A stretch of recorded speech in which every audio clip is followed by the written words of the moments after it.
Bana ba Modimo, ke le dumedisa mo leineng la Morena wa rona Jesu Kriste. Ba Charismatic Renewal ya Francistown le Gaborone ba lo amogela mo letsatsing le la 13 la go itima dijo le thapelo. Mo malatsing a a fetileng re ne ra neelwa didirisiwa tse di nonofileng tsa go kopa, go batla, go kokota ka bopelotelele, ka go rapela ka natla, re rapela ka fa tshwanelong.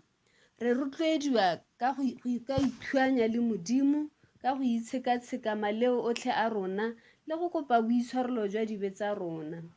Go bonala fa go ipaakanya mo go nonofileng go le konokono mo thapelong.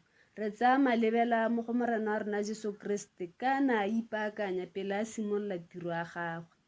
Re gakolola go itshekisa dipelo tsa rona le go ithuta go ineela le tsotlhe tsa rona, ba malapa a rona le mathata otlhe a rona re a isa ko Modimong. Re gakolola go rapela, re dumela ka pelo le moya otlhe, re sa belaele sepe. Re itemogela fa go itse Modimo go tiisa tumelo mo Modimong. Re gwetlhwa go ikanya ditsholofetso tsa Modimo le gore kgakololo ya Morena mo matshelong a rona e tshwanetse ya tsepama gore re fenye. Thuto ya gompieko e reng re katiseditswe tlhabano e tswa mo lekwalong la Baatlhodi kgaolo ya 3 temana ya 1 le ya 2 le le reng tšhaba ya Baiseraele e Morena o neng a e sadisa o ne a raya gore a ba leke botlhe ba ba neng ba ise ba itse ntwa tsotlhe tsa Kanana. E ne e le ka ntlha ya tlhalefo ya ditshika tsa Baiseraele fela go ba ruta tlhabano. Mo lekwalong la ga Jobe kgaolo ya 2 temana ya 1 e balega jaana ya re ka letsatsi lengwe bomorwa Modimo ba tla gape ba ema fa pele ga Modimo, mme Satane a bo a le fa gare ga bone. Se se re bontsha gore diabolo o nna fela a re setse morago a batla phatlha ya go re tlhokofatsa. Ka jalo re tshwanelwa ke go nna re disitse mo go tsotlhe tse re di dirang re eteleditse thato ya Modimo ko pele. Re gakololwa mo go Baefeso kgaolo ya 6 temana ya 12 go apara tsotlhe tsa tlhabano tsa Modimo gore re tle re kgone go emelana le mekgwa yotlhe ya tsietso ya ga diabolo.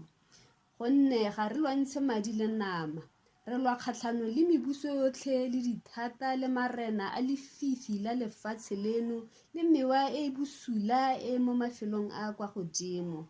Se se molemo ke gore mo go Jeremia kgaolo ya 1 temana ya 10 re neilwe thata le nonofo ya go kumola, go rutlolola, go senya le go nyeletsa, go aga le go tlhoma. A re tseng taolo le nonofo re apare tsotlhe tsa tlhabano ya Modimo re tle re kgone go ema kgatlhanong le mebuso e bosula e re tlhorontshang le ba malapa a rona le lefatshe lotlhe re tle re fenye. Re thatafaditswe, a re itlhotlhoreng go letla moya o boitshepo go tsaya taolo mo matshelong a rona. Modimo o tla re etelela pele. Tshenolo kgaolo ya 3 temana ya 21 Jesu a re yo o tla fenyang ke tla mo naya gore a nne le nna mo sedulong sa ka sa bogosi.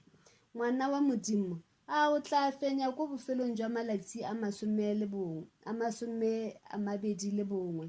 Itsetsepele o thatafaditswe, o na le mothusi. Amen.